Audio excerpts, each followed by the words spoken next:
चलिए। और पुष्पम ये मतलब दिल्ली और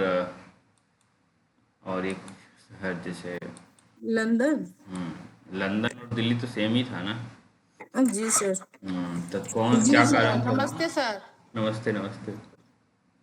गुड मॉर्निंग। ये क्या कारण था वहाँ? लंदन स्मॉग 1952 वाला ना। क्या था वहाँ? हाँ, लंदन इसमें 1952 में था। क्या हम्म था वहाँ? वहाँ पर उसमें सुबह में सर, वहाँ पर सुबह में फॉल होता था ये भी, और ये सल्फर डाइऑक्साइड वहाँ। सल्फर डाइऑक्साइड और ये था कनिका तत्व। हाँ, पीएम। PM। ओके। और न्यूयॉर्क में? न्यूयॉर्क लॉस एंजल्स दोपहर के टाइम में लगता लॉस था। एंजल्स में है सर लॉस ये। एंजल्स में ना? नाइट्रोजन नाइट्रोजन ऑक्साइड, ऑक्साइड, कार्बनिक कार्बन, हाइड्रोकार्बन। हाइड्रोकार्बन। हाइड्रोकार्बन ना? हम्म चलिए। अम्लीय वर्षा भी देख लिए थे हम लोग। हाँ सर, देख लिए। जी सर, अगले चलिए। वर्ष 6.5। अब वायु गुणवत्ता भी देखेंगे, ठीक है।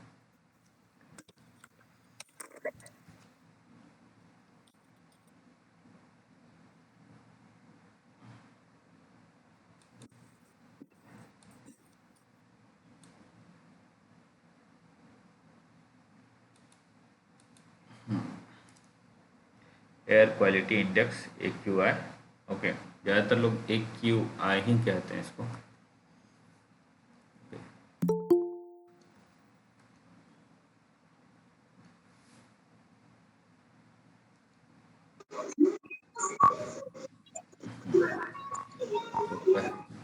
म्यूट हो जाइए, है ना। तो AQI हम लोग देखने जा रहे हैं, एयर क्वालिटी इंडेक्स। ओके। तो क्या क्या मॉनिटर किया जाता है वही चीज़ देखेंगे, और साथ ही साथ ये वाला जो है ना, कलर कोड के साथ ही याद रखेंगे। अभी चलते हैं, देखते हैं पहले। यहाँ से प्रश्न पूछता है ना। रात में मैं आपका PYQ देख रहा था हिंदी का। हाँ, देखते देखते 4 बज गया था। फिर सोया हूँ। तो मैं देख रहा था, जो जो मैं सोचता हूँ लगभग एग्जामिनर भी वही सोचता है ना। क्योंकि आप भी तो क्वेश्चन बनाते हैं सर। मसला अलग है। है ना। तो एग्जामिनर की तरह सोचिए, तो बहुत मज़ा आता है। जैसे रात मतलब कल रात में मतलब कल सुबह में या शाम तक मैंने ईदगाह कहानी पढ़ा, है ना। ईदगाह अचानक मैं उल्टाया कि क्या मतलब प्रश्न आया होगा ईदगाह से। ओके। एक जगह मैं बिल्कुल अंडरलाइन क्या किया हूँ, है ना। 4 कैरेक्टर लिखा हुआ है, उसके ऊपर मैंने लिख दिया है कि इन्होंने ये खिलौना खरीदा, इन्होंने ये खिलौना खरीदा, इन्होंने ये खिलौना खरीदा, है ना। वो वही वही प्रश्न पूछ लिया है। ओके। ऐसा ही कई सारे कहानी को मैंने देखा जो कि ऐसे ही प्रश्न पूछ लिया है। तो एग्जामिनर की दृष्टि हमेशा रखना होगा आप लोगों को भी, है ना। एग्जामिनर पूछेगा क्या? एग्जामिनर को पूछना जो आसान लगेगा, है ना, वही पूछेगा आपसे। मतलब जो 100% श्योर है एग्जामिनर। ओके। तो चलिए, इसलिए कहता हूँ कि नंबर को ज़्यादा ध्यान रखिए आप लोग। ओके। सर बिन्नी वाला कैरेक्टर किस कहानी में है? क्या? बिन्नी और कैसे कैसे पिछले जून में दिया था बिन्नी के बारे में, पता नहीं किस कहानी का, तो किसमें तो आधे अधूरे नाटक में किन्नी और गिन्नी आई ना। हाँ। ना हाँ भैया। बड़ी लड़की किन्नी विन्नी है ना। नाटक जब पढ़ेंगी तो आएगा। ओके। यही है कि मैं ये मान रहा हूँ कि आप लोग धीरे पढ़ रही हैं। बात ये भी है कि भाई अचानक हिंदी साहित्य में आप लोग इस तरह से पढ़ना शुरू किए हैं, समय तो लगेगा। पर ये है कि जो मैंने कर रखा है और मैं जिस हिसाब से सोचता हूँ उसी हिसाब से आप लोग तैयार होइए। अपने आप हो जाएगा आपका, चाहे कुछ भी पूछता हो वो हो जाएगा। क्योंकि उसी हिसाब से मैं भी सोचता हूँ, जब सोचता हूँ और आप लोग को भी सोचने के लिए मजबूर करता हूँ कि भाई इस तरह से सोचिए, ठीक है। चलिए हम लोग देखते हैं। वायु गुणवत्ता सूचकांक एक ऐसा नया सार्वजनिक जानकारी उपकरण है जो दैनिक आधार पर सार्वजनिक स्वास्थ्य की वायु प्रदूषण के नकारात्मक प्रभावों से रक्षा करने में सहायता करता है। वायु गुणवत्ता सूचकांक के पैमाने से आम जनता यह समझ पाती है कि उनके आसपास की हवा की गुणवत्ता उनके स्वास्थ्य के लिए क्या अर्थ है। जैसे अभी मेरे फ़ोन में दिखा रहा है अनहेल्दी एयर क्वालिटी, है ना। अनहेल्दी एयर क्वालिटी हमारे में दिखा रहा है, इसका मतलब है कि हमारा मोबाइल डिटेक्ट कर रहा होगा कि ये क्वालिटी है हमारे साथ, हमारे आसपास। ओके, और बीएचयू में लगा हुआ है, बीएचयू में एयर क्वालिटी इंडेक्स मॉनिटर करने के लिए जो भी डिवाइसेज है बीएचयू में लगा हुआ है, तो वहीं से ये डाटा ले रहा होगा। लोकल डाटा तो लेगा ना, है ना। ओके, ऐसे ही हर शहर के आसपास इस तरह की चीज़ होती है। आपके मोबाइल में भी वेदर होगा, वेदर मेजर करने के लिए, तो वो दिखा रहा होगा वेदर कंडीशन क्या है, बारिश होने वाली है ना। ओके, क्या भेजी है सभी ने?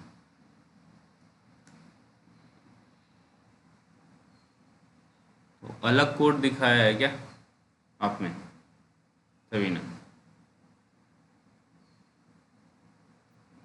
नहीं सर, हम लोग में वायु गुणवत्ता सूचांक है ना, बहुत डीप में दिया है। कोई बात नहीं, है ना। देखते हैं इसमें क्या क्या है। ओके, पहले पढ़ लेते हैं, उसके बाद आपने कुछ एक्स्ट्रा दिया है तो देख लेंगे उसको। वायु के ठीक। प्रदूषक क्या क्या है? कार्बन मोनोऑक्साइड है, सल्फर डाइऑक्साइड है, अमोनिया है, लेड है, नाइट्रोजन ऑक्साइड है और पीएम है, पार्टिकुलेट मैटर है। इस तरह के आप लोग पढ़े भी थे, है ना। फिर भी ये प्रमुख प्रदूषकों का याद रखिए, क्योंकि देखिए जो भारत में मेजर किया जाता है ना, ये सारी चीज़ मेजर किया जाता है। ओके, इसका क्रियान्वयन केंद्रीय प्रदूषण नियंत्रण board, central pollution control board करता है। ओके, तो राष्ट्रीय गुणवत्ता निगरानी कार्यक्रम कहते हैं, national air quality monitoring program, है ना। भारत में मेन रूप से कौन कौन प्रदूषक हैं? सीओ है ना, कार्बन मोनोऑक्साइड हो गया, सल्फर डाइऑक्साइड हो गया, अमोनिया हो गया, लेड हो गया, नाइट्रोजन डाइऑक्साइड हो गया और पार्टिकुलेट मैटर हुआ। इसका क्रियान्वयन केंद्रीय प्रदूषण नियंत्रण बोर्ड करता है।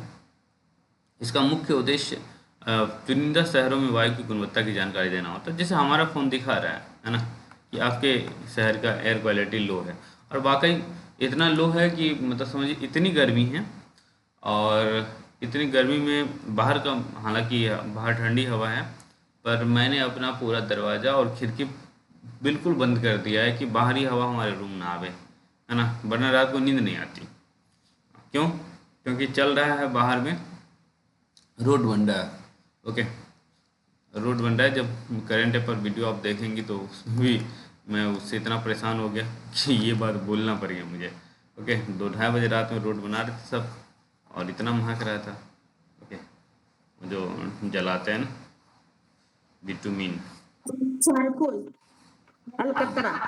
हाँ बिटुमिन। जी। चलिए, तो भारत में स्वच्छ भारत अभियान के तहत 17 अक्टूबर 2014 को वायु गुणवत्ता सूचकांक जारी किया गया। हाँ, 8 प्रदूषकों को शामिल किया गया, ये याद रखेंगे, है ना। कितने प्रदूषक? 8 प्रदूषक। और क्या क्या? यही सब जो अभी देख रहे थे ना आप लोग। ओके, इस 8 प्रदूषक को याद रखेंगे आप लोग, क्योंकि यहाँ से बनेगा कि 8 प्रदूषक कौन कौन है जिसका मेजरमेंट किया जाता है। नमस्ते सर। नमस्ते नमस्ते। तो इस 8 प्रदूषकों को आप आराम से याद कर लीजिए, क्योंकि ये मतलब आपसे पूछा जाएगा ना कि AQI air quality index decide करने के लिए कितने प्रदूषक को हम काउंट करते हैं, तो पहली बात तो बताएंगे 8 प्रदूषक। ओके, और आपसे पूछ लिया जाएगा कि कौन कौन प्रदूषक हैं जिसको हम काउंट करते हैं, तो यही सारे प्रदूषक हैं। PM हो गया, देखिए PM10 है पहले, और PM2 दोनों PM हो गया, है ना। उसके बाद देखिए प्राथमिक प्रदूषक में NOx और SOx पढ़े थे आप लोग, सल्फर डाइऑक्साइड और नाइट्रोजन डाइऑक्साइड। ओके, तो दोनों हैं, नाइट्रोजन और सल्फर। ओके, फिर उसके बाद कार्बन मोनोऑक्साइड, ओजोन, अमोनिया, शीशा।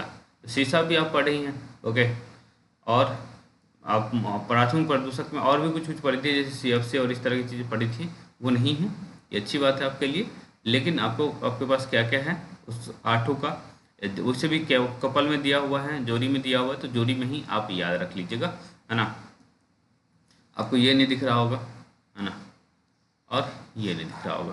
ओके, बाकी दिख रहा होगा ना। कार्बन मोनोऑक्साइड, सर हाइड्रोकार्बन है उसमें और CFC है। ओके, और CO2 भी उसमें है, जो है इसमें आपको नहीं दिख रहा होगा ना। सर CO2 भी है उसमें प्राथमिक। कार्बन के ऑक्साइड्स, हालांकि कार्बन के ऑक्साइड में ही आपका CO आ जाएगा, है ना, इसमें CO आ जाएगा, है ना। ओके, और CO2 इसमें नहीं आ रहा है, ये अच्छी बात है, तो CO आप याद रखेंगे। ओके, खैर इसको अलग से ही याद रखिए, इसमें कंफ्यूज मत होइएगा। ओके, पर वही मैं दिखा रहा था कि क्या क्या कॉमन है, तो दोनों को अलग से याद करिए, अच्छी बात रहेगी, है ना। तो दोनों PM है, PM10 और PM2.5।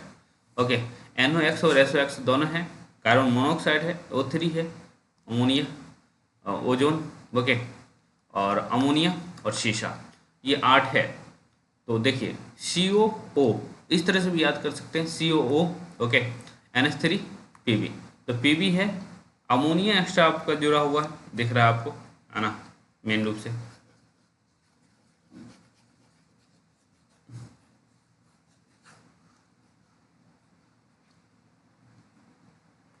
तो 8 प्रदूषक याद हो जाएगा, ये याद हो गया।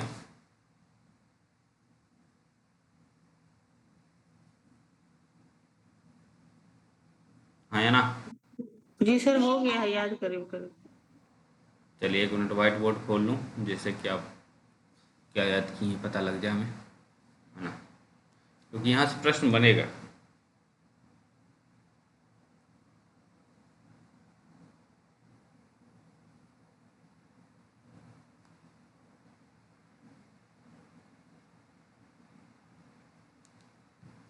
ओके,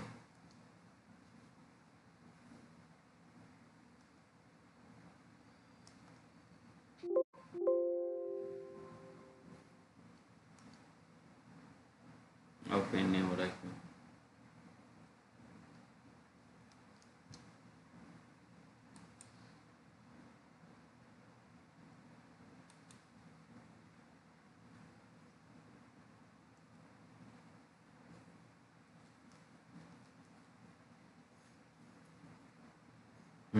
चलिए कोई बताइए तो। बताए सर। बताइए, जी सर। एक आदमी बताइए, हाँ, बोलिए। PM10, PM10, PM2.5 हम्म, और NO2, SO2, O3, NH3, NO2, CO, SO2, O3, CO, O3, CO, NH3 हम्म, और PB। वाह, 1 2 3 4 5 6 7 8। किसी और को बोलना है, जी सर। बोलिएगा, है ना। 8 प्रदूषक कौन कौन है जिससे एक QI डिसाइड होता है, बोलिए। PM10, हम्म, PM2.5, हम्म, NO2, SO2, हम्म, उसका CO, O3, उसका NH3, PB। अमोनिया और लेड, है ना। जी। हम्म, ओके, चलिए, तो ये 8 याद हो जाएगा। प्राथमिक प्रदूषक 7 थे, उसको भी आप याद कर ली होंगी। ओके, देखिए, कण पदार्थ, पार्टिकुलेट मैटर, कणिका पदार्थ कह लीजिए, उसके बारे में कुछ भी लिखा हुआ है, उसको देख लेते हैं। कण पदार्थ वायु में निलंबित सभी ठोस और तरल कणों का योग होता है।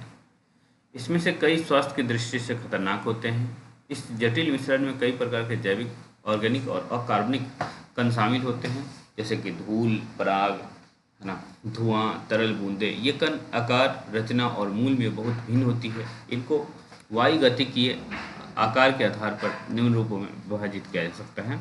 ओके, तो वही है कि इसमें क्या क्या है, धूल भी है, धुआं भी है, तरल के बूंदे हैं, पराग सभी हैं। ओके, तो PM 2.5 आकार के आधार पर है। इसका आकार 2.5 माइक्रोमीटर होता है, इसीलिए इसको हम PM 2.5 कहते हैं। तो 2.5 से कम ही होता है ये आसानी से सांस के साथ शरीर के अंदर जाकर गले में खराश, फेफड़ों के नुकसान और जकड़न पैदा करता है ना। और इसे ambient fine dust sampler PM 2.5 से मापते हैं, याद रखने की जरूरत नहीं है। ओके, और जो भी 10 जैसे दे रखा है ना, तो ये इसका आकार जैसे बड़ा होगा 4 गुना होगा, है ना, PM 10 का। हाँ, रिस्पायरेबल पार्टिकुलेट मैटर का आकार 10 माइक्रोमीटर से कम होता है। ये शरीर के अंदर पहुंचकर बहुत सारी बीमारियां फैलाते हैं। इसका मापन रिस्पायरेबल डस्ट सैंपलर PM 10 उपकरण से किया जाता है। ओके, तो जो उपकरण है PM 10, PM 2.5 को PM 2.5 से मापेंगे, एम्बिएंट फाइन डस्ट सैंपलर ऐसे ही इसको भी उसी वाले से मापेंगे, लेकिन 10 से मापेंगे। ये है PM 1.0 भी है ना। इसका आकार 1 माइक्रोमीटर से कम होता है, बहुत छोटे होते हैं और बहुत खतरनाक होते हैं, है ना। तो इसको पार्टिकुलर सैंपलर से मापा जाता है, पार्टिकुलर सैंपलर से मापा जाता है। ओके, तो ये याद रखने की जरूरत नहीं है, दोनों हैं और दोनों को भी याद रखने की जरूरत नहीं है, किसी को भी याद रखने की जरूरत नहीं है। ओके, चलिए हम आगे बढ़ते हैं।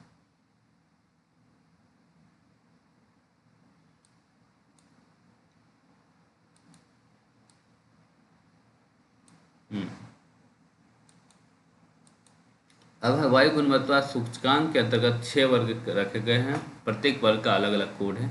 हालांकि यहाँ मैं देख पा रहा हूँ 2, 2, 4, एक 5 ही वर्ग दे रखा है ना। तो पहले 6 वर्ग कहाँ दिया है वही देखते हैं हम। सर मेरे में 6 वर्ग है। हाँ, यहाँ जी सर, हम लोग में, मेरे में भी है। यहाँ भी 6 वर्ग है नीचे, है ना। ओके, तो देख लेते हैं क्या क्या है। जो आप फोटो भेजी हैं उसको एक बार ऑब्जर्व कर लेते हैं।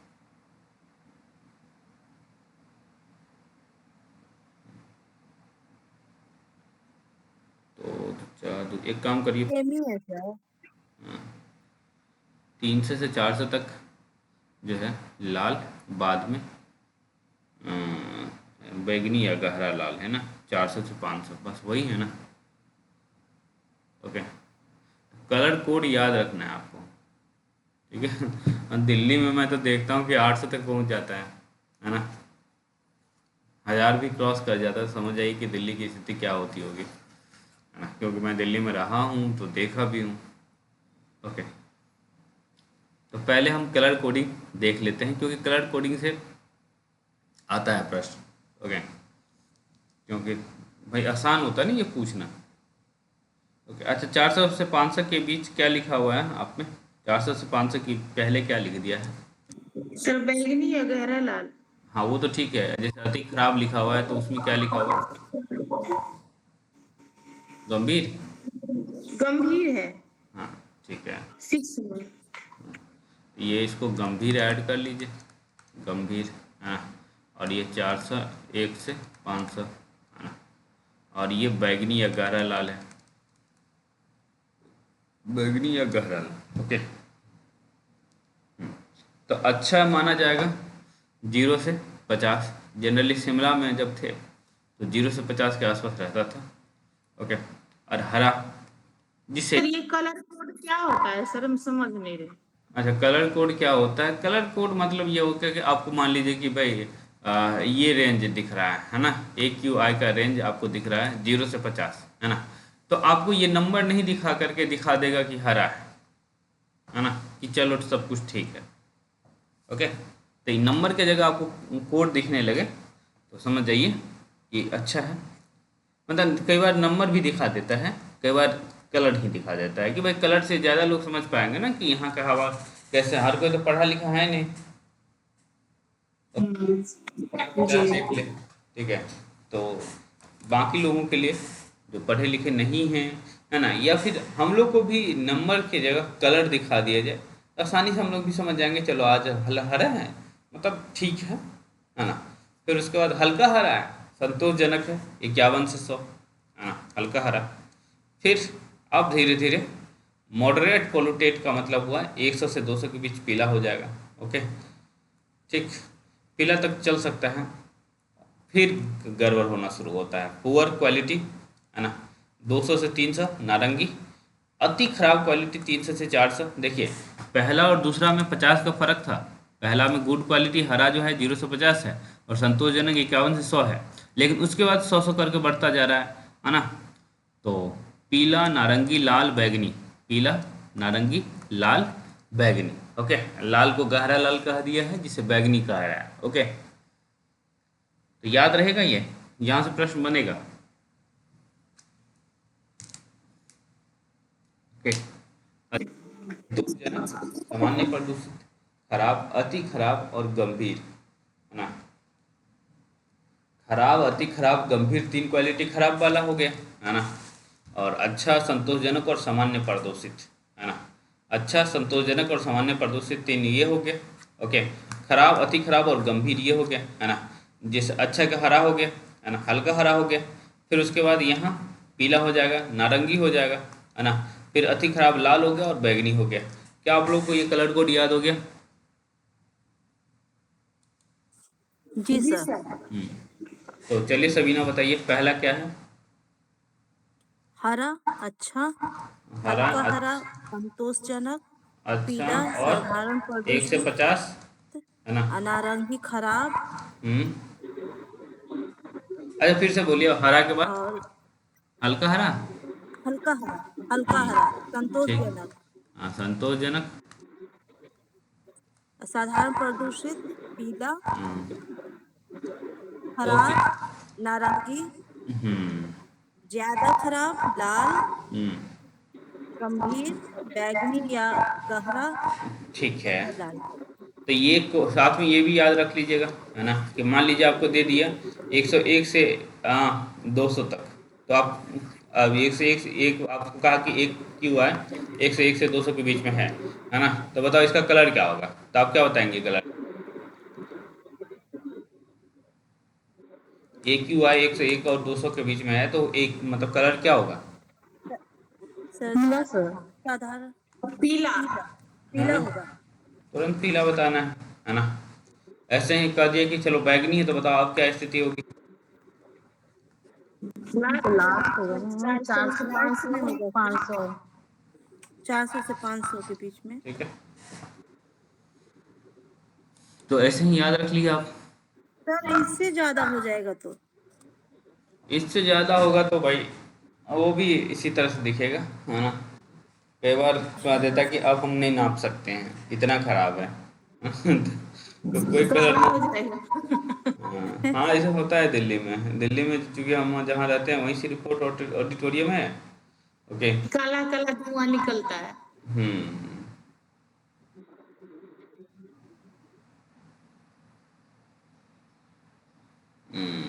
चलिए आगे बढ़ते हैं हम लोग। तो अच्छे से याद कर लीजिएगा आप लोग, है ना।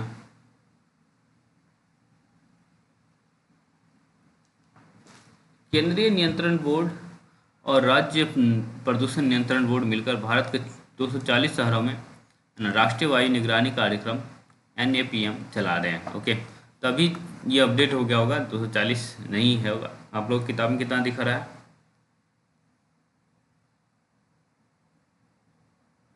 सर हम लोग की बुक में तो AQS दिख रहा है, नैप दिख ही नहीं रहा है।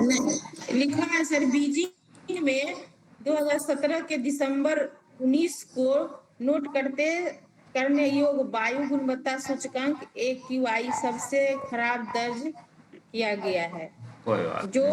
586 था। 586 था तो सबसे खराब था, और दिल्ली में, है ना, इस बीच की बात है कि 800 प्लस 900 प्लस दिख जाता है। ओके, तो इसको छोड़ दीजिए कि कितना है ना। इसमें शहर का नाम नहीं दिया है, कितना शहर है। ओके, इसमें याद रखने की जरूरत नहीं है ना। भारत में दो है ये केंद्रीय प्रदूषण नियंत्रण बोर्ड और राज्य प्रदूषण नियंत्रण बोर्ड मिलकर है ना राष्ट्रीय वायु निगरानी कार्यक्रम चलाता है, NAPM है ना, नेशनल एयर मॉनिटरिंग प्रोग्राम। और इसी के तहत आपको एयर क्वालिटी इंडेक्स दिखता है। ओके, बाकी ये याद रखने की जरूरत नहीं है जिसको मैंने कट कर दिया। ये देखिए है ना, फिर से AQI और उसके स्वास्थ्य प्रभाव क्या पड़ता है ना। अच्छा रहेगा तो कोई प्रभाव नहीं पड़ेगा, न्यूनतम प्रभाव। संतोषजनक रहेगा तो संवेदनशील लोगों के स्वास्थ्य संबंधी परेशानी हो सकती है, हालांकि ये भी नॉर्मल है ना। सामान्य प्रदूषित है ना, इसका कोड क्या है, पीला, फिर नारंगी, पीला। अति खराब का क्या है, लाल, यस सर। फिर बैगनी, जी सर, लाले है। और गंभीर का बैगनी है, गंभीर का बैगनी है। गंभीर का बैगनी और गहरा लाल। बैगनी, गहरा लाल। ठीक है, तो देखिए इसको हालांकि ये प्रश्न नहीं पूछेगा स्वास्थ्य पर क्या प्रभाव पड़ता है, क्योंकि देखेंगे ना यहाँ सब को सेम रूप से प्रभाव मतलब थोड़ा बहुत आएगा। ओके, तो गंभीर में क्या होगा? गंभीर में कौन सा कदम? गंभीर में जो है बैगनी या गहरा लाल। बैगनी, गहरा लाल। ठीक है, तो इसको एक बार आप लोग पढ़ सकती हैं, हालांकि यहाँ से प्रश्न बनेगा नहीं। ठीक है, क्योंकि ये सब्जेक्टिव फॉर्म में हो जाता है। ओके, तो यहाँ से प्रश्न बनने की संभावना नहीं है, इसलिए हम लोग आगे बढ़ सकते हैं।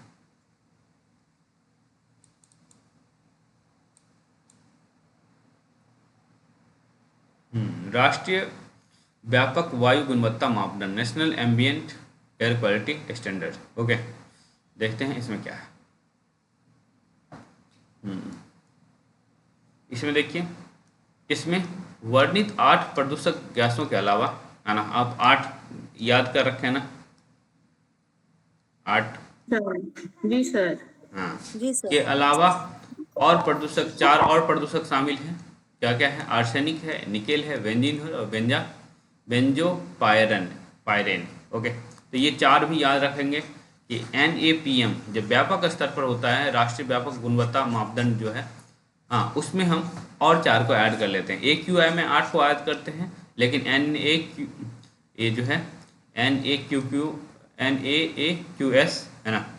ओके, तो इसमें हम 8 + 4 12 को हम काउंट करते हैं, है ना। NAPM NAMP है ना, यहाँ जो आप NAMP देखे थे है ना, जहाँ राज्य सरकार और दोनों मिलकर काम वहाँ हाँ नेशनल एयर तो ये नेशनल एयर मॉनिटरिंग प्रोग्राम जो है ना, तो इसमें 8 को देखा जाता है और NAAQS में 12 को देखा जाता है ना, व्यापक स्तर पर, एडवांस स्तर पर। इस वजह से इसको लिखा गया है। ठीक, और इसमें देखिए सल्फर डाइऑक्साइड का स्तर सभी शहरों में निर्धारित सीमा में है। इसका मुख्य कारण है डीजल में सल्फर की मात्रा को कम करना। दिल्ली आदि शहरों में CNG का उपयोग। भारत स्टेज 3 उत्सर्जन नियमों के तो ये BS हम लोग अब 6 तक पहुंच गए हैं, ये 3 नहीं है, ये अब 6 तक पहुंच गया है। ठीक है, तो इसका क्रियान्वयन किया जा रहा है। घरों में कोयले की बजाय बिजली और LPG का उपयोग किया जा रहा है। ओके, तो सल्फर का मात्रा लगभग हमेशा फिक्स रहता है, मतलब ज़्यादा नहीं बढ़ता है। ओके, इसके पीछे कारण है कि CNG का उपयोग, BS6 का उपयोग है ना, और उसके बाद वही LPG का उपयोग किया जा रहा है। नाइट्रोजन के स्तर में कमी का कारण पुराने वाहनों में प्रतिबंध, बेहतर ट्रैफिक प्रबंधन है ना। नाइट्रोजन की कमी, तो पुराने वाहन को बैन किया जा रहा है ना, 15 साल का रहता है ना, कोई भी गाड़ी खरीदने जाते हैं तो 15 साल की वैलिडिटी रहती है। उसके बाद यहाँ तो वैसे बिहार में या UP में चल जाता है 15 साल के बाद, कभी बाइक वाइक है ना, दिल्ली में नहीं चल सकता। ओके, इसीलिए क्या होता है लोग क्या करते हैं, 15 साल दिल्ली में चलने देते हैं, अब फिर कोई गाड़ी वहाँ जो 10 लाख की मिलती है नई वाली, और उसको 2 लाख 3 लाख में खरीद के बिहार में चलाते रहते हैं, बिहार के गाँव में। आप लोग देखे हैं ये बात। ओके, दिल्ली की बहुत सारी गाड़ी आपको दिखेगी बिहार के गाँव में। इस प्रकार के वाहनों की संख्या बढ़ने के बावजूद कार्बन मोनोऑक्साइड की कमी का मुख्य कारण है तिपहिया वाहनों में CNG का उपयोग। ओके, कोई बड़ी बात नहीं, ये सब मत याद रखिएगा। हाँ, सफ़र सिस्टम बहुत इंपॉर्टेंट है, सफ़र पूछा जा सकता है। ओके, इसका मुख्यालय कहाँ है, कब स्थापित हुआ, है ना, ये पूछा जा सकता है। चलिए 1 मिनट रुकिए, पानी पी लिया। तो चलिए हम लोग सफ़र शुरू करते हैं, है ना। तो ये देखिए IITM, है ना, पुणे, यही पूछ लेता है Indian institute of tropical metrology, है ना। तो ये पुणे में है, यही प्रश्न पूछ लेता है। ओके, और पूछना भी चाहिए, काफ़ी इम्पोर्टेंट है ना। बहुत इम्पोर्टेंट इंस्टीट्यूट है ये। जितना आंधी तूफान आता है, म्यूट हो जाइए। Good morning sir. Good morning, mute हो जाइए, है ना। तो जो है IITM जो है, इनका फुल फॉर्म याद रखिएगा, इंडियन इंस्टीट्यूट ऑफ ट्रॉपिकल मीट्रोलॉजी है, मेट्रोलॉजी नहीं है, मीट्रोलॉजी है ना। ने वायु प्रदूषण के वर्तमान स्तर को समझने और दिल्ली में वर्ष 2010 में हुए राष्ट्रमंडल खेलों के दौरान 24 से 48 घंटा पहले उनके स्तर का पूर्वानुमान लगाने के लिए वायु प्रदूषण मॉनिटर पूर्वानुमान सफर की प्रणाली का सबसे आ, पहले सफलतापूर्वक विकसित और क्रियान्वित किया। तो सफ़र किसके द्वारा बनाया गया है? Indian institute of tropical meteorology Pune के द्वारा, है ना। और सफ़र का भी फुल फॉर्म याद रखिएगा, system for air quality forecasting. Forecasting मतलब ये होता है कि पहले बता देना, है ना, कि मौसम क्या है, कैसा रहने वाला है, एयर क्वालिटी कैसा रहने वाला है। ओके, तो सफ़र का फुल फॉर्म याद रहेगा, system for air quality forecasting and research, suffer. Okay, ये तो 24 से 48 घंटा पहले ही बता देता है। ओके, और 2010 में, क्योंकि आप जानते हैं कि दिल्ली में राष्ट्रमंडल खेल हुआ था, है ना। तो ओके, तो जो दिल्ली का सिरफोर्ड ऑडिटोरियम इलाका है, लगभग वहीं हौज खास भी है जहाँ हम लोग रहते हैं, तो वहीं हुआ था। ओके, तो दिल्ली के वायु गुणवत्ता नापने के लिए इस तरह का डेवलपमेंट किया गया था, और इसलिए मैंने आपको एक बार और सिरफोर्ड ऑडिटोरियम की बात किया था ना, वहाँ बहुत बड़ा सिस्टम लगा हुआ है। ओके, और ये किसके द्वारा लगा हुआ है? Indian institute of tropical meteorology के द्वारा। ओके, और ये सफ़र कार्यक्रम के तहत ही इसको काउंट किया जाता है। ओके, तो ये फोरकास्टिंग विशेष तौर पे ध्यान रखेंगे आप लोग, है ना। सर हम लोग में तो इसका फुल फॉर्म कुछ दूसरा ही दिया है सर। सफ़र का system system of air quality and weather forecasting, weather दे दिया है सर। ओके, विशिष्ट, अच्छा, वेदर फोरकास्टिंग, कोई बात नहीं। सिस्टम ऑफ एयर नहीं, नहीं यही होगा, air quality forecasting and research. Okay, जी सर, मेरे में तो है hmm, system of air quality and weather forecasting. वही तो ओके, तो आप लोग इसको ऐड कर लीजिएगा ना, वेदर यहाँ एयर क्वालिटी के साथ। ओके, वो फोरकास्टिंग के पीछे वेदर है सर, बाकी सब सेम ही है। ठीक है, ठीक है, एक बार हम सफ़र की वेबसाइट पर ले चलते हैं आपको, है ना। ठीक, चलिए,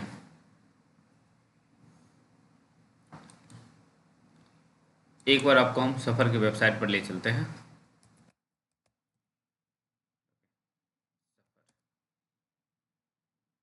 सफ़र इंडिया दिख रहा होगा।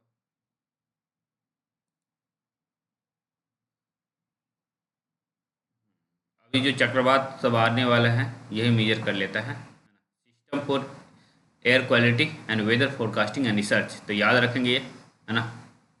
और देखिए ये किसके किसके द्वारा डेवलप किया जा रहा है? Ministry of earth science, government of India, और Indian institute of tropical meteorology Pune. ये काफ़ी इंपॉर्टेंट हो जाता है ना, ये बहुत ही इंपॉर्टेंट हो जाता है। ओके, तो देखिए अभी जो हम लोग चक्रवात शक्ति की बात किए थे, है ना, तो सभी चीज़ आपको यहाँ दिखेगा, बहुत अच्छे से दिखता है ना। और देखिए किस एरिया में एयर क्वालिटी कैसा है, वो सब भी दिख रहा होगा। दिल्ली का एयर फोरकास्ट देखिए कितना, यहाँ कितना गंभीर स्थिति है ना। ओके, तो ऐसे ही सब कुछ देख सकते हैं आप आराम से।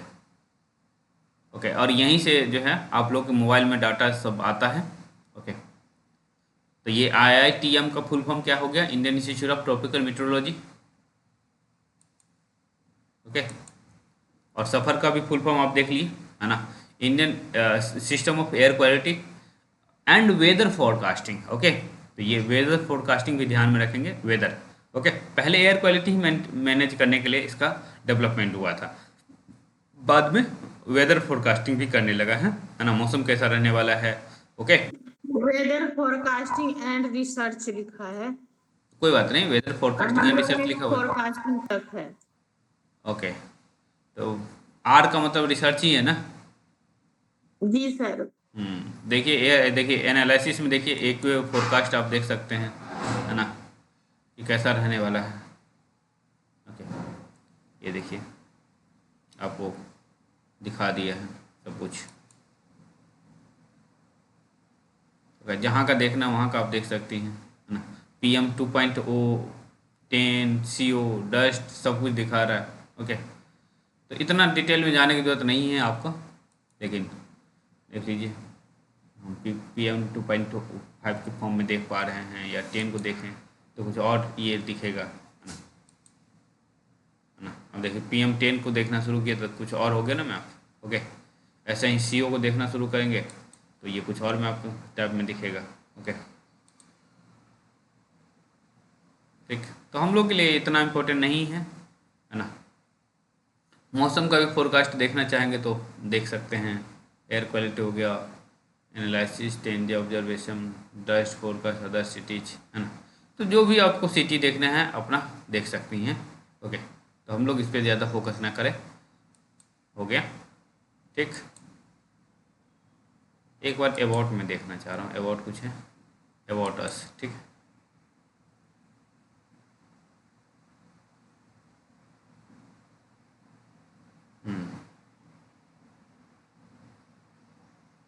तो देखिए, the air pollution system has been developed by jointly the scientists at the Indian Institute of Tropical Meteorology and Indian Meteorological Department, National Center for Medium Range Weather Forecasting and National Center for Atmospheric Research, है ना? इतने सारे मिलके जो है develop किया है, जो कि याद रखने की आपको जरूरत नहीं है ना? Winter fog experiment, fog is a visible mass, कोई नहीं, इतना हम लोग नहीं देखेंगे। ओके, चलिए हम चलते हैं आगे। तो बस आपको फुल फॉर्म याद रहना चाहिए, और मेन इंपॉर्टेंट रोल IITM का है ना? IITM। ओके,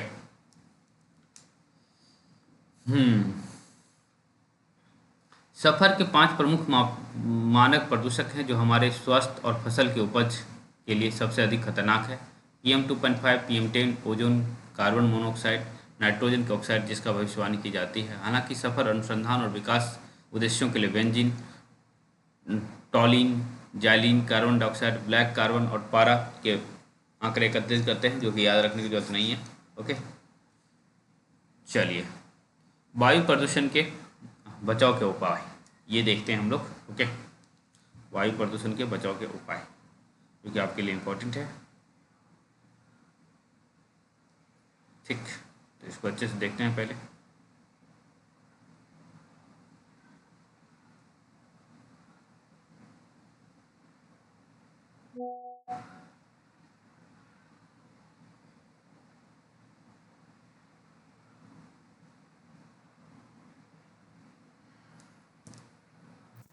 सर सफर में बस से उसका फुल फॉर्म याद रखना है। फुल फॉर्म और किसने बनाया है ना? इसने बनाया है। ओके, सर IITM पुणे जो है उसका फुल फॉर्म बोले थे। ये इंडियन तो लिखा हुआ है, institute of tropical tropical meteorology लिखा हुआ है ना? Meteorology Pune. Indian institute of tropical meteorology Pune. तो सर किसने बनाया है?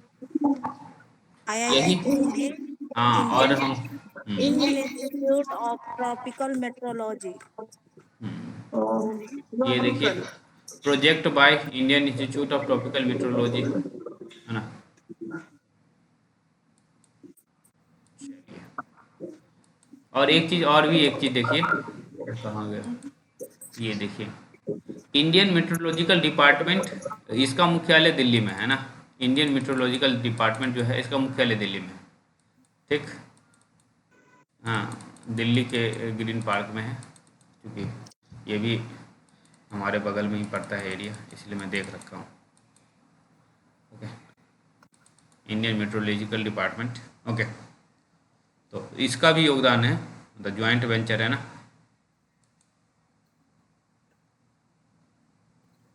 Okay, ministry of earth science government of India के अंतर्गत आता है ये अर्ली वार्निंग सिस्टम। कौन जुड़ना चाह रहा है? चलिए हम लोग आगे बढ़ते हैं। तो वायु प्रदूषण से बचाव के उपाय क्या क्या हैं वो देखते हैं। वायु प्रदूषण के स्रोतों पर प्राथमिक स्तर पर यदि रोक लगा दी जाए तो समस्या का निदान काफ़ी हद तक संभव है, ठीक। तो देखिए क्या क्या है,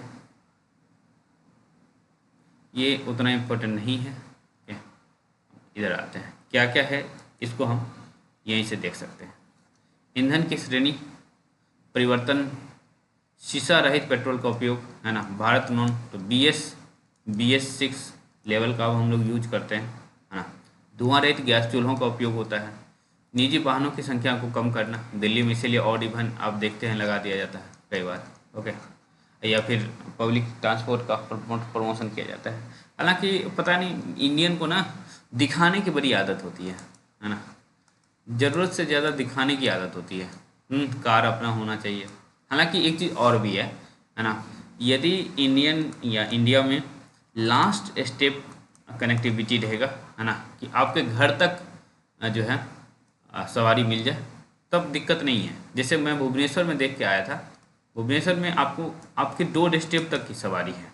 मान लीजिए बस स्टॉप तक बस छोड़ दी, उसके बाद बस स्टॉप पे एक साइकिल लगी हुई है जिसका यूज करके आप घर तक पहुंच सकते हैं, है ना। तो इस तरह का सिस्टम यदि रहेगा तो फिर दिक्कत नहीं है। लेकिन और वो साइकिल वहीं आप अपने घर पे छोड़ दीजिए, कोई दिक्कत नहीं है ना, गवर्नमेंट की तरफ से है। वहाँ से कोई आएगा तो साइकिल उठा करके आ सकता है, ठीक है। कोई नहीं आया तो फिर गवर्नमेंट की तरफ से कोई जाएगा, वो साइकिल उठा के ले आएगा, ओके। तो इस तरह की चीज़ होनी चाहिए। चार्जेबल वाला साइकिल का बात कर रहे हैं?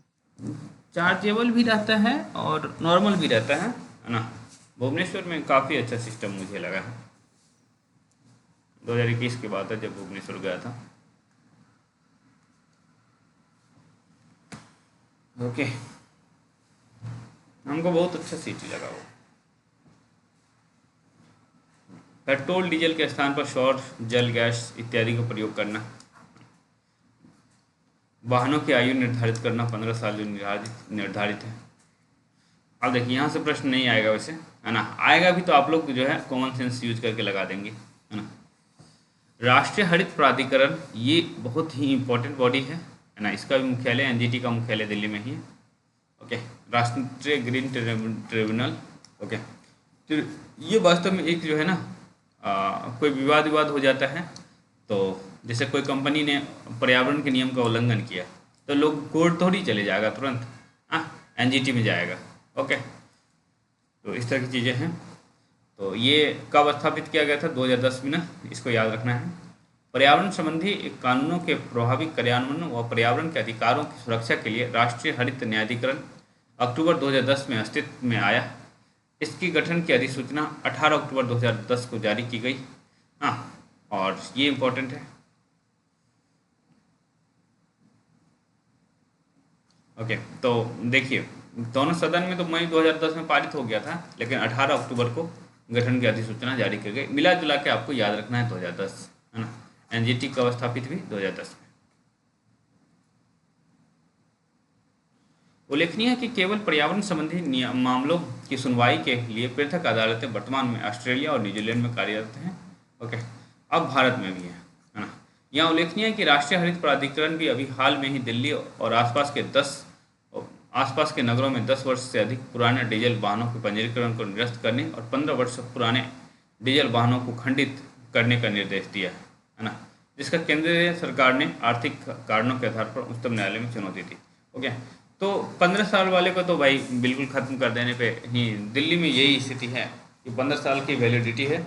हाँ, डीजल वाहनों का बस 15 साल, जो ट्रक और है 15 साल से अधिक नहीं चलेगा।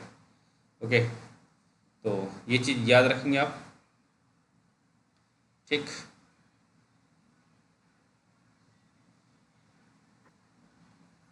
चलिए हम आगे बढ़ते हैं। सर रेणु यादव को ज्वाइन करिए। रेणु जी को ज्वाइन तो कर लिए हैं, रेणु दोनों जुड़ी हुई है, दोनों रेणु यादव रेणु देवी दोनों जुड़ी हुई हैं। अभी तो लिखा रहा था ज्वाइन। कोई बात नहीं। तो देखिए ये सेक्शन याद रखने की ज़रूरत नहीं है। हाँ, लेकिन ज़रूर ये याद रखिएगा कि स्क्रैप में बदलने के लिए, स्क्रैप मतलब समझती हैं, है ना, मतलब जैसे वो आपके घर का कोई टीना प्लास्टिक ये सब है ना, तो कचरा जो कचरा नहीं कह सकते हैं, जो रद्दी जमा करने के लिए आता है वो ले जाते, तो उसको स्क्रैप में ही बदल देता है ना, तोड़ फोड़ कर के अपना काम खत्म कर देता है, तो उसी को कहते हैं स्क्रैप में बदल लेना, है ना। एनजीटी कहा कि भाई 15 साल का कोई डीजल वाहन है तो उसको स्क्रैप में बदल दो। ओके, यहाँ यह वर्णनीय है कि भूरे लाल समिति ने वर्ष 1999-2000 में दिल्ली में प्रदूषण को नियंत्रित करने के लिए 15 से अधिक वर्षों से अधिक पुराने वाहनों को प्रतिबंधित करने की सिफारिश की है। ओके, और ये माना जाता है। ओके, इसीलिए आप देखेंगे ये पूरा देश में लागू करने की बात की जाती है, 15 साल ही रहेगी तुम्हारी वैलिडिटी, उसके बाद ख़त्म। ओके, तो आप लोग भी बाइक वाइक खरीदने जो जाते हैं उसमें कहेगा 15 साल, उसके आगे नहीं चला सकते हैं, यानी कि लोग चलाते हैं भाई। ओके, तो ये याद रखेंगे, कौन सा लाल समिति, भूरे लाल समिति, है ना, कहा कि भाई 15 साल कोई भी वाहन है 15 साल तक चला सकते हैं, उसके बाद नहीं चला सकते। उच्चतम न्यायालय ने कुछ समय पहले 2000 सीसी से अधिक क्षमता वाले डीजल वाहनों जैसे कि एसयूवी या बड़ी गाड़ियों को दिल्ली में पंजीकरण और रोक लगा दी। हाँ, इस निर्णय को केंद्र सरकार के ग्रीन सेस लगाने के आश्वासन के बाद वापस लिया गया। ओके, तो सरकार द्वारा ग्रीन सेस क्या होता है ना, जैसे मान लीजिए कि आप गाड़ी खरीदने गई, ओके, उस पर जो टैक्स लग रहा है, हाँ, उसके ऊपर टैक्स लगता है, ग्रीन सेस नाम से टैक्स लिया जाता है। कहीं 2% लिया जाता है, कहीं कुछ लिया जाता है। ओके,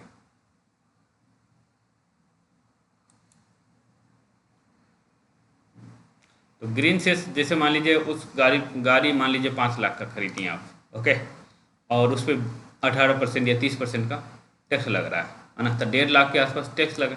इस 1.5 लाख के आस में 2% फिर से कहेगा कि भाई सेस दो, है ना, तो यह ग्रीन सेस के नाम पर लेता है। ओके, कि ग्रीन सेस के नाम पर आपसे टैक्स लिया तो पेड़ पौधा लगाएगा, इससे क्या होगा भाई, जो आप गाड़ी खरीद रही हैं, है ना, उससे जो कोई प्रदूषण होगा तो मेंटेन हो जाएगा।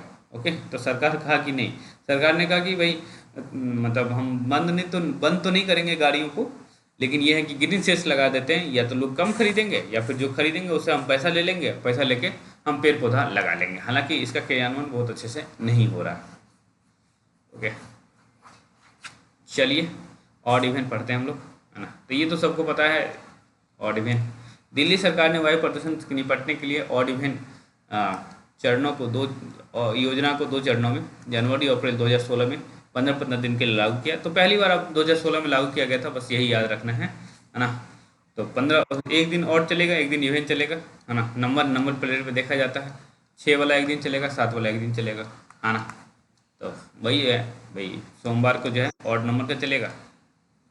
और सर हाँ सर इसी टाइम डेली पढ़ाते हैं हाँ, 7 बजे से सर 7:30 7:30 से 9:30 बजे तक 9 बजे तक। 9 बजे तक ठीक है सर। ठीक है, तो ऑड इवेंट जो है लागू किया गया। तो ऑड नंबर की गाड़ी एक दिन चलेगी, इवेंट नंबर की गाड़ी दूसरे दिन चलेगी, फिर ऑड नंबर की, फिर इवेंट नंबर की। लोगों ने क्या किया 2 गाड़ी खरीद लिया, एक ऑड नंबर का, एक इवेंट नंबर का। अब लीजिए क्या करेंगे। ओके, दिल्ली में लोगों के पास पैसे कमी है नहीं, 2 गाड़ी खरीद लिया भाई। इससे गाड़ी बनाने वाली कंपनी को फायदा हो गया। ओके। इस प्रकार की प्रणाली को 2018 में बीजिंग में गर्मियों के ओलंपिक के ठीक पहले लागू किया गया, है ना। तो बीजिंग में भी लागू किया गया था 2008 में। तो आपसे पूछ लिया जाएगा किन शहरों में, है ना, ये लागू किया गया था। बीजिंग में भी लागू किया गया, दिल्ली में भी लागू किया गया है। और देखिए मैक्सिको शायद पहला ऐसा शहर है, ये पूछा जाता है ना, जहाँ यह प्रणाली 1989 में लागू किया गया था। इसके अलावा पेरिस, बोगोटा, कोलंबिया की राजधानी में भी ये नियम लागू किया गया था। तो कहाँ कहाँ लागू किया गया ये याद रख लीजिएगा। पेरिस हो गया, बोगोटा हो गया, है ना, मैक्सिको में पहली बार लागू किया गया, बीजिंग में लागू किया गया था, दिल्ली में लागू किया गया था। ओके। ऐसी प्रणाली आरंभ में अच्छे प्रभाव होते हैं, लेकिन कुछ समय बाद लोग ये देखिए यहाँ लिख दिया ना, कुछ समय बाद लोग और वाहन खरीदना शुरू कर देते हैं, तब वायु प्रदूषण के स्तर पहले के स्तर पे आ जाता है। ओके। तो आप समझ लीजिए चाहिए कि भाई क्या स्थिति है लोगों का, कि वायु प्रदूषण के लिए ऑडिबन लगा रहे हैं, है ना। इससे बेहतर होता है कि भाई पूरा का पूरा रोक देता, गाड़ी चलेगी ही नहीं, है ना, 2 दिन गाड़ी नहीं चलेगी, बस बात खत्म। हाँ, उसके जगह गवर्नमेंट लेकिन ये व्यवस्था करे कि उसके जगह हम पब्लिक ट्रांसपोर्टेशन पे काफ़ी फोकस करें तो ज़्यादा सही रहेगा। पब्लिक ट्रांसपोर्टेशन मतलब बस हो गया, मेट्रो हो गया, है ना, दिल्ली कलकत्ता में ट्राम चलती है। ओके। तो इस तरह की चीज़ें हैं। अब नहीं चलती है ट्रेन से। ओके। भारत चरण उत्सर्जन मापक, बीएस स्टेज, है ना। अभी हम लोग बार बार बीएस कर रहे थे ना, तो अब BS6 की बातचीत हो रही है या हो चुकी है। ओके। तो जो है वायु प्रदूषण फैलाने वाले मोटर गाड़ियों में गाड़ियां सहित सभी इंजन वाले उपकरणों के लिए भारत सरकार उत्सर्जन मापक, है ना, बीएस भारत स्टैंडर्ड की शुरुआत केंद्र सरकार ने वर्ष 2000 में की, ये याद रखेंगे। इसके विभिन्न मापदंडों के समय मानकों के अनुसार पर्यावरण, वन और जलवायु के परिवर्तन मंत्रालय के तहत आने वाले केंद्रीय प्रदूषण नियंत्रण बोर्ड की तरफ से बदला जाता है। भारत में यूरोपीय नियमों, जो भारत का जो बीएस है ना, यूरोपीय नियमों के आधार पर है। वर्तमान में जम्मू कश्मीर, पंजाब, हरियाणा, हिमाचल प्रदेश, उत्तराखंड, दिल्ली, राजस्थान के कुछ हिस्सों और पश्चिमी उत्तर प्रदेश सहित उत्तर भारत में BS4 ईंधनों की आपूर्ति की जा रही है। अब हर जगह BS6 ईंधनों की आपूर्ति की जा रही है, ये याद रखेंगे। ओके। अब चूंकि मैं भी बाइक खरीदा हूँ, ओके, तो वहाँ BS6 है। आप लोग भी कुछ खरीदेंगे तो BS6 ईंधन आता है। अच्छा, ये वही BS6 के बारे में हाँ। पढ़ा रहे सब, वो गाड़ी में रहता है। हाँ। हम्म, तो ये स्टैंडर्ड है, भारत स्टैंडर्ड उसका फुल फॉर्म है। वाहनों में प्रदूषण पर अंकुश लगाने की दिशा में सरकार ने BS5 को छोड़ते हुए 1 अप्रैल 2020 से सीधे भारत चरण 6 वाहन के उत्सर्जन नियमों को लागू करने का फैसला किया। तो BS6, है ना, लागू कर दिया है हर जगह। ओके। तो ये याद रखेंगे बस। ओके। और 2020 की बात है, ये अप्रैल 2020 की बात है, तभी से लागू है। चलिए कानूनी नियंत्रण देखते हैं क्या क्या कर सकते हैं हम लोग। केंद्र और राज्य स्तर पर औद्योगिक प्रदूषण नियंत्रण मंडलों की स्थापना, प्रदूषण नियंत्रण संबंधी प्रमाण पत्र की अनिवार्यता, वायु कानून 1981, है ना। आप लोग जो PUC कर लेते हैं, है ना, तो यही है, प्रदूषण नियंत्रण संबंधी प्रमाण पत्र दिया जाता है कि भाई तुम्हारी गाड़ी पॉल्यूशन नहीं करेगी। तो ये याद रखेंगे। वायु कानून कब आया था? 1981 में। पर्यावरण संरक्षण हेतु निजी संस्थान को बाध्य करता है। ओके। हालांकि गवर्नमेंट की तरफ से बहुत सारी चीज़ें गलत भी की जा रही हैं, ऐसा नहीं कि सब कुछ सही ही है। ठीक। स्वैच्छिक और सरकारी वनरोपण को प्रोत्साहन दिया जाता है। जंगलों की कटाई को हतोत्साहित किया जाता है। हालांकि देखिए भाई कितने जंगल कट रहे हैं, देखे ही होंगे, हसदेव का विवाद आया था, हैदराबाद यूनिवर्सिटी का विवाद आया था, ऐसे कई जंगल। दिल्ली में भी जो आरे कॉलोनी था वहाँ भी जंगल काटा गया। तो औद्योगिक संस्थानों की आवासीय कॉलोनियों से दूर बसाना, और ना औद्योगिक संस्थाओं को, है ना, जो इंडस्ट्री है उसको रेसिडेंशियल रिहायशी इलाका जो है उससे दूर बसाएंगे तो फिर वायु प्रदूषण का इफेक्ट कम दिखेगा उस पर, है ना। कचरे की उपयुक्त विधि से निस्तारण, जलाओ लकड़ी के स्थान पर ऊर्जा के अन्य विकल्प ढूंढना, है ना। हालांकि जलाओ लकड़ी पे खाना बहुत अच्छा लगता है लोग ऐसा कहते हैं। उद्योगों के आसपास और आवासीय स्थलों के निकट हरितिमा पट्टियों का विकास करना। हरितिमा का मतलब होता है कि भाई मतलब ग्रीन कॉरिडोर टाइप में। जन शिक्षा, सबसे इम्पोर्टेंट जन शिक्षा ही है, कम वायु प्रदूषण हो। तो अब आता है हमारा ध्वनि प्रदूषण। ओके। तो इसको हम लोग सर इसमें किगाली समझौता 2016, क्या क्या क्या इसमें न किगाली समझौता है दिया हुआ वायु प्रदूषण। क्या दिया है कि गाली को पढ़िए या फोटो भेज दीजिए उसका। जैसा कि चर्चा की गई है, एचएफसी को मॉन्ट्रियल के अंतर्गत ओडीएस को कम करने के लिए एक उपकरण के रूप में उपयोग किया जाता है, जो बाद में वैश्विक वार्मिंग के में योगदान देने के कारण जोखिमपूर्ण साबित हुआ। इसलिए इस एचएफसी कमी अनिवार्य है। एचएफसीएस में कमी 2040 के दशक के अंत में 40% तक हो सकती है। एचएफसीएस के चरणबद्ध कमी की शताब्दी के अंत में 0.5 डिग्री सेल्सियस तक वार्मिंग से बचने की आशा है। चरणबद्ध बाहर निकलने की समय रेखा इस प्रकार है। विकसित देश यूएसए यूई ने एचएफसीएस को कम करना 2019 से आरंभ करने का प्रतिबद्धता दी, और विकासशील देश एक स्तरीय समय रेखा के साथ अनुसरण करते हैं जो 2024 या 2028 में आरंभ होती है। ओके, कभी भेज भी। वैसे मैं सर खोज रहा ये भी हूँ। याद रखना है जो ये पढ़ाए हैं अभी, कानूनी नियंत्रण अन्य उपाय 8 गो है, पूरा मिला के 10 गो। नहीं नहीं, यहाँ किगाली दिया हुआ है इसलिए मैं खोज रहा हूँ। चैप्टर बहुत लंबा है, अब देख पा रही होंगे। सर अभी जो पढ़ाए आप उसके में बहुत सारा इसमें नहीं था, इसमें कुछ अलग ही अलग है दिया हुआ। कोई बात नहीं, लेकिन मैं देख रहा हूँ कि इसके भी पढ़ने से आपका काम हो जाएगा, ऐसा नहीं कि नहीं हो जाएगा।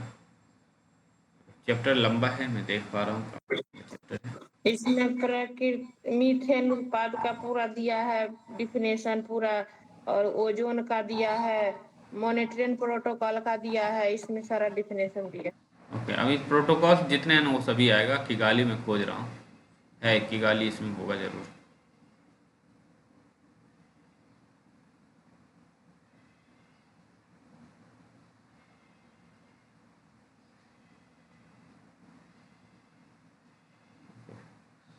कार्टागोना प्रोटोकॉल आया। ओके, इसमें मॉनिटरिंग प्रोटोकॉल है। ये बहुत नीचे में हम देख रहे हैं, नोगोया और कार्टागोना। देखिए इस किताब से ही बहुत सारे प्रश्न आते हैं, इसलिए बहुत घबराने की जरूरत नहीं है। मैं देख रखा हूँ आप लोगों का प्रश्न। रियो, क्योटो प्रोटोकॉल, पेरिस समझौता, कार्बन ट्रेडिंग, कार्बन सिंक। अब खत्म हो जाएगा चैप्टर ये। चलिए कोई नहीं, आप जो भेजी हैं किगाली उसको देख लेते हैं हम क्या है आखिर इसमें। ओके, एक बार मैं उल्टा के मैं खुद से देख लेता हूँ अपने स्तर पर।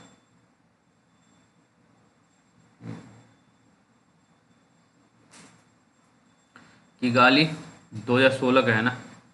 ओके, जैसा कि चर्चा की गई है। अच्छा, मैं स्क्रीन पर डाल देता हूँ, जो भी रिकॉर्डिंग देख रहे होंगे उनके लिए थोड़ा सा फ़ायदा होगा जाएगा।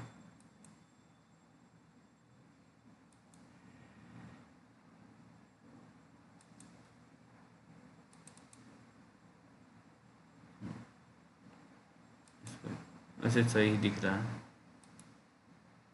आप लोग के पास किताब में दिख ही रहा होगा ना।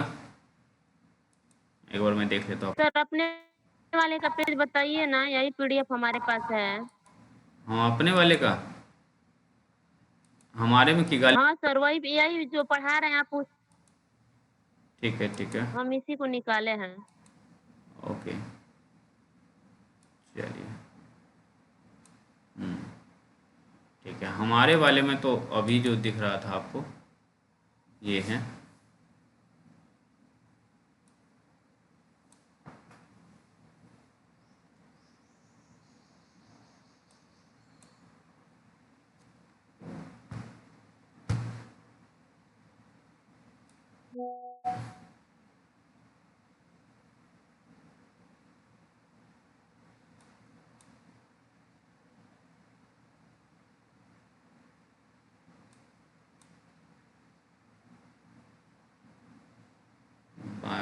मॉडिफिकेशंस, ये वाला हम लोग अभी पढ़ रहे थे 9.14 हो गया था।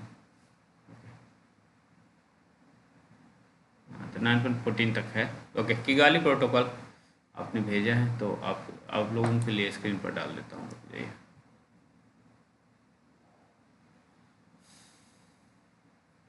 ये जिनके पास नहीं है,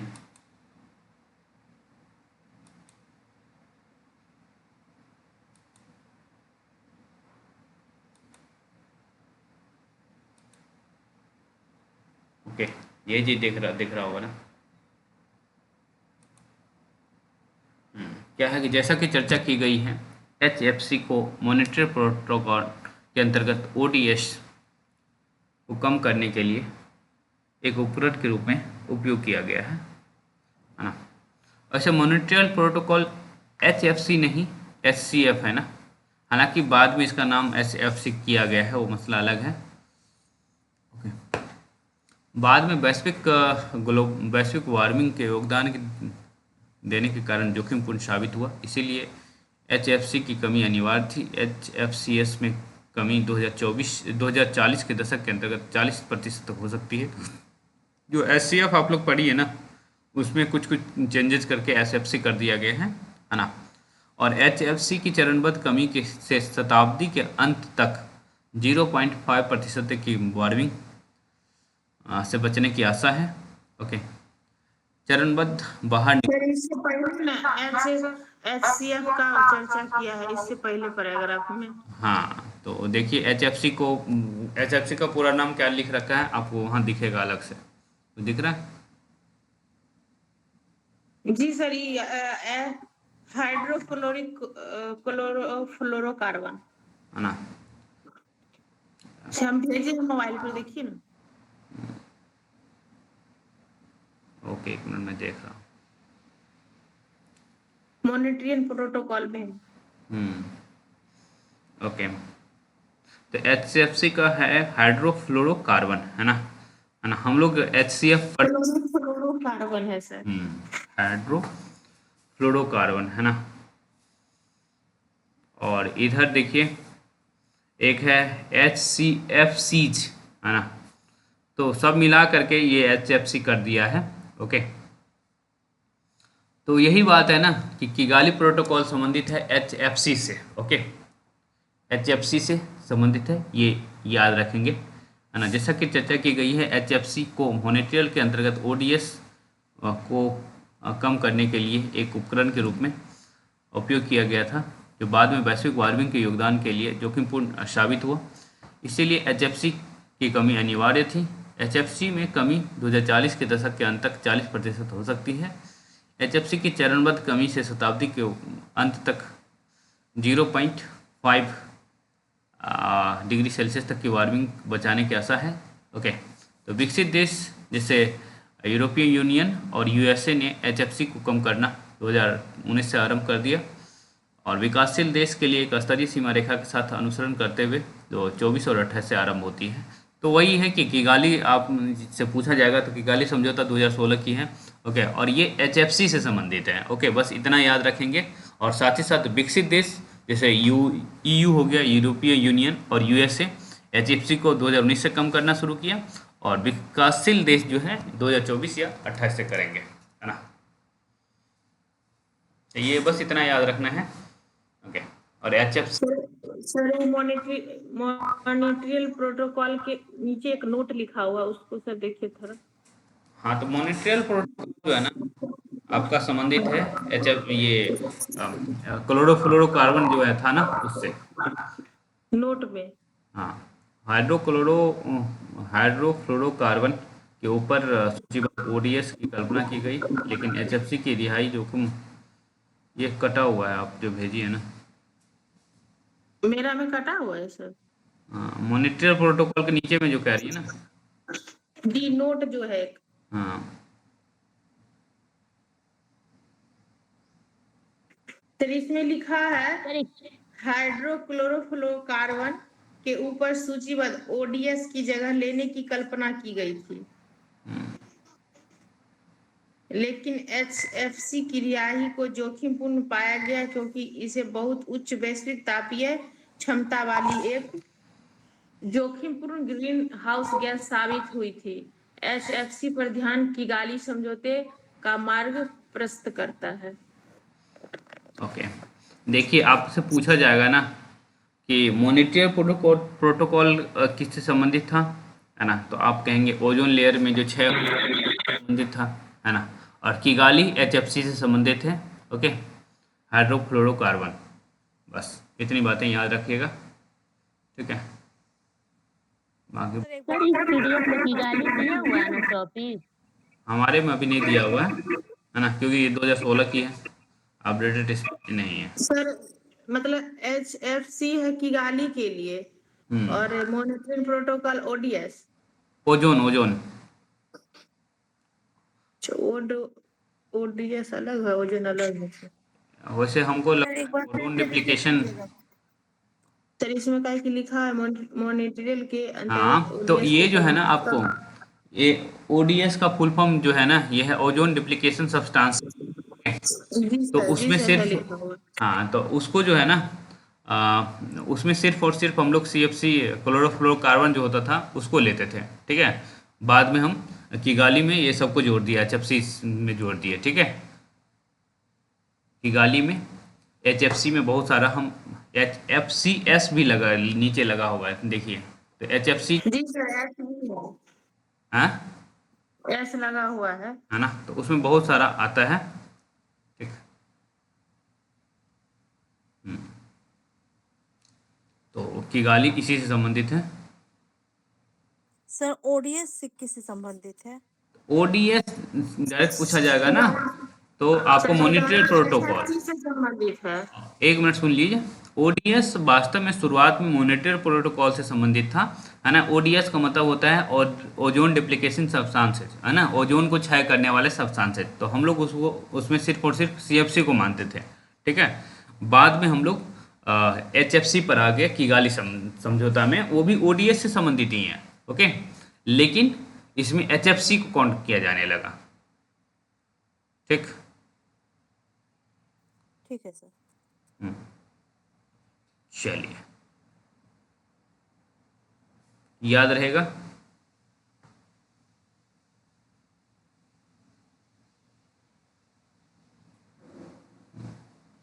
चलिए आगे बढ़ते हैं हम लोग।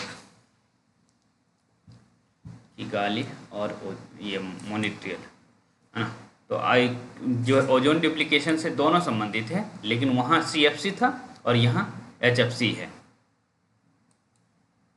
ठीक।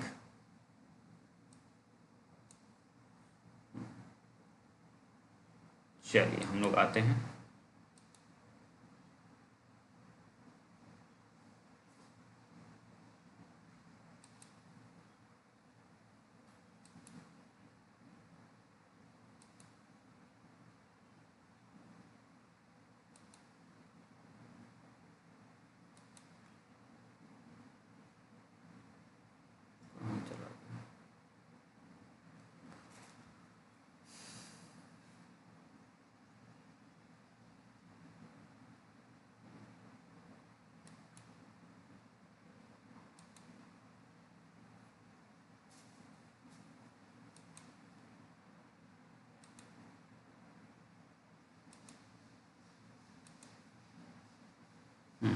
वैसे आज यहीं तक रखते हैं हम लोग, है ना, कल अब पढ़ेंगे ध्वनि प्रदूषण, ठीक है। जी सर हम लोग में पहले जल प्रदूषण है। क्या प्रदूषण है? जल प्रदूषण। कोई बात नहीं, नीचे हमें हमारे में जल प्रदूषण होगा, तो वायु प्रदूषण ध्वनि प्रदूषण पढ़ लेते हैं, उसके बाद जल प्रदूषण पढ़ा जाएगा, और ये बहुत कम होगा, ठीक है। बायो मैग्निफिकेशन दिख रहा है, तो ये जल प्रदूषण का हिस्सा है। ओके, यहाँ से प्रश्न भी बना था इस बार बायो मैग्निफिकेशन से, ठीक। तो कल हम लोग पढ़ेंगे इसको, चलिए फिर, ठीक है। और ना शाम में हम कोशिश करेंगे क्वेश्चन समय से बन जाए, है ना। समय से क्वेश्चन बन गया रहेगा तो हम क्लास लेंगे, नहीं तो नहीं लेंगे, नहीं जी सर क्लास, आज क्लास नहीं लीजिएगा, ठीक है, आज थोड़ा तैयारी करना है। ठीक है, ठीक है, पढ़िए फिर।